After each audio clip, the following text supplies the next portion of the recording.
Have any of you heard of this rumor of a failed video game company in the 80s that made a game so bad they ended up burying all of the copies of the game in a desert somewhere? So it sounds absurd, but after talking amongst ourselves about gaming myths and legends, I'm not really sure anymore about what's real and what's fake. Secrets, rumors, legends, myths, real, fake. Today we're talking about gaming, myths, and legends. Welcome to the Gentleland show, where we talk about game development, design, and culture. It's your access to all things in the games industry. We are your guides. Hi everyone, I'm Sam, a marketing expert and content creator. Hey, I'm Jacky, game developer and founder of Gentleland. And I'm Edwin, a sound designer and composer.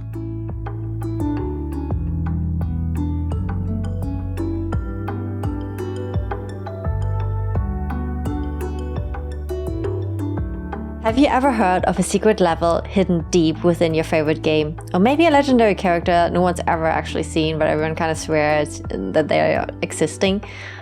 These stories easily become internet folklore, I feel. You know, like some are scary, some are absurd, and some, well, they are kind of like becoming these legends in their own right, you know? Take the infamous Polybius, for example. You know, like this is an arcade game, and it supposedly appeared out of nowhere in the early 80s, only to vanish just as mysteriously. And legend has it that it kind of like had bizarre side effects, you know, like nightmares, seizures, even amnesia in those who played it, and the rumor grew into like a full-blown conspiracy theory. You know, like with some people saying, yeah, it's like really intense, with some people saying it was an experiment by the government, and you know, like of course they never found proof, but they didn't even found proof that this game existed. It's like one of these myths and legends that even spawned documentaries and debates afterwards. I've never heard of it before, but that sounds totally creepy and totally cool. I haven't heard of it, but you did say it causes amnesia, so perhaps we've all played it. Yeah, probably played it multiple times.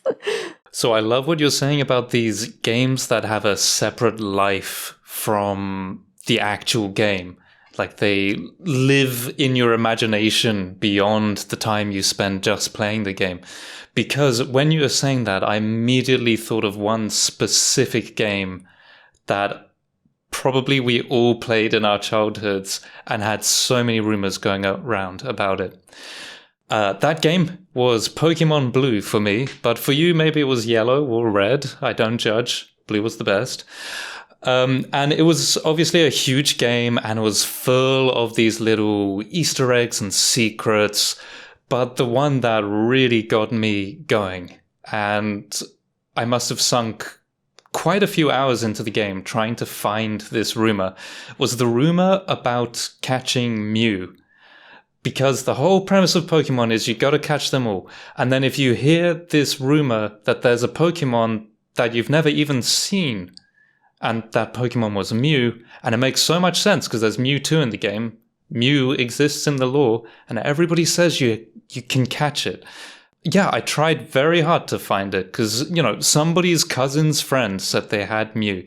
And in the playground, there were these myths going around, these, like, rumors that, yeah, Mew exists, or whatever. You just have to go to this cave or this place.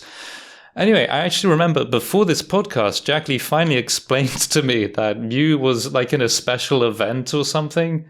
Mew was not in Pokemon Blue. Yeah, but there's even more to it. There was another myth that there was like a Mew under a truck next to a ship inside of Pokemon Red and Blue. So there was this additional rumor that you could find Mew by moving a truck near the boat was named SS Anne and get the Mewtwo that way. And this was something that was later on debunked. You know, it goes to show how much people are gathering around these legends and, you know, like how much power they have over people. Oh man, I remember spending so much time as a kid, and you know, I swear, I think a lot of gaming myths and legends are totally full of bullshit. What? I feel for the people that would believe them because I was one of those people. I mean, I was one of those people. You know, I love the culture around video games, especially the community that it builds, and I don't think that whoever started that Mew rumor was like a bad actor.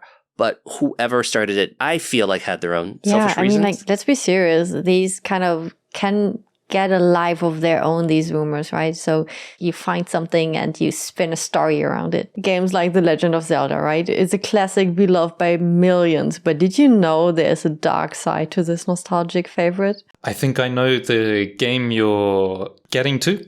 That would be The Legend of Zelda Majora's Mask, which itself is quite a dark game. So it makes a lot of sense that it has spawned even darker rumors around that game. Probably one of the most famous creepypastas is the Ben Drowned story. I don't know if it happens only on Creepypasta, but it tells the story of this haunted copy of Majora's Mask. Obviously, this was back when you'd be playing games on actual game cartridges instead of digital downloads. And this haunted copy of the game begins to just behave in strange ways, and it turns out it's possessed, or it seems it might be possessed by the spirit of a boy named Ben. Hence the story being called Ben Drowned. I'm not going to ruin it for you, but actually it's pretty entertaining if you like that kind of stuff. It was finished off around 2020. So the original story was mixed media from about 2010 to 2020. And finally, more recently, a game has actually been made of it. It's called The Father Reboot. There's also a whole bunch of kind of fan games for the rumor based on a game. I don't even know how to describe that. It's getting very meta, but there's a whole bunch of games called Ben.exe. It's almost a genre of its own right. And I think that rumor or like meme, if you like, is almost just a symptom of a very good game, because it's just keeping the tone of the game outside of the game. Almost the same for the Pokémon Blue. For me, like the theme of that game was exploration and finding stuff. Wow, that's kind of like a really interesting example of how a really beloved game can turn into something really unsettling just through storytelling, just, like through outside factors, not even through something that the game did itself. Not all of these memes have to be dark, though. There's actually some pretty funny ones. Obviously, there's some pretty funny ones. And I think we all had fun reminiscing about some of these old memes that kind of still stay with us. Sam had some pretty good ones. We've been talking a lot about these myths, but I'm also thinking about legends. Whenever I think about legendary moments in gaming, I think about that high energy, exciting Street Fighter tournaments and like Evo 2024. I don't know if you've heard of this, but there was a match between Daigo and Justin Wong where I think Justin Wong is about to win, but Daigo in a display of pure excellence parries and counters all of Jay Wang's Chun-Li super move. And so, you should go and look for the footage. It's incredibly exciting. Whenever I think about things that are legendary and not as much meme-y or mythological or creepy or non-existent, this was definitely something that absolutely happened and tons of people saw and celebrated and had a lot of fun on. But, I think what's also interesting is like, we love to tell stories, we love to pass on stories, and we love to think about these things that were so, I guess, shareable in our community. Myths, legends, things that maybe didn't happen, maybe some that did. Yeah, I feel like not all legendary moments or not all of these myths are created equal, and some have come with their share of controversy, It always makes me think of BlizzCon 2018, the red shirt incident, where they asked, "Do you not have phones?" at a Blizzard announcement for Diablo Immortal, a mobile game. And there was a fan there that was kind of like, I want to say, less than impressed. And during the QA session, this fan with a red shirt on stepped up to the mic and with a kind of like monotone voice asked, "Is this an out-of-season April Fool's joke?" The entire room cheered. Not exactly how Blizzard expected everything to happen. They got some pretty harsh critique and a pretty harsh reminder of their fan base expectations. What's interesting is this was not the first red shirt guy. It was actually the second red shirt guy. There was already a few years prior, another one in 2010, who kind of made waves during a World of Warcraft Q&A as well. Like it's a different Q&A, but it's a Q&A at Blizzard.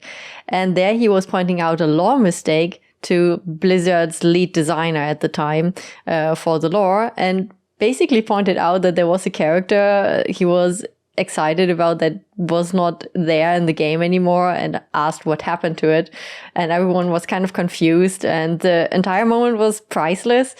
And Blizzard then went on to acknowledge that this was an oversight, patched the character back into the game. It's like moments like these that show just how deeply players are connected to the worlds that they explore, and often know them better than the creators themselves, and obviously also the legends that are being created out of these. Moments like those also show that you need to be really careful about answering questions from guys in red shirts at panels. So all of these myths and legends, I think, are very beautiful things because they come from a place of love for those original games that they're based on. And not only that, they don't exist apart from the game. Those myths, rumors, or legends created by these players, they add more meaning to the games that you then go back and play. If I were to talk about World of Warcraft with one of my friends who plays it a lot more, I would probably pay more attention to the lore now. Similarly, when I was playing Pokémon, and I was just told, and it was, like Sam said, it was bullshit, but I was told there's a Mew in this game. It just made me enjoy exploring that much more because the game was so big in my imagination, bigger than the actual game is.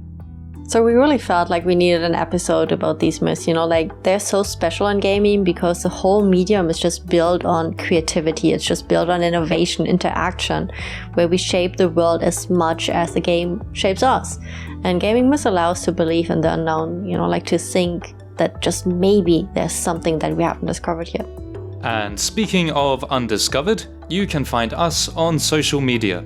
I'm sure listening to this podcast, there's plenty of rumors, playground legends, whatevers that were close to your heart, but we couldn't cover today.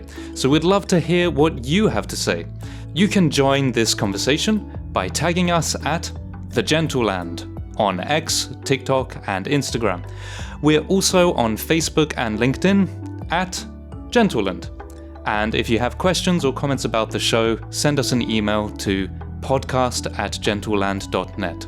Be sure to let us know what you think about today's episode on social media. If you're enjoying the show, please share it with your friends in the games industry. Talking about gaming myths and legends sparks a lot of our imagination, so I'm glad we had a chance to talk about it together.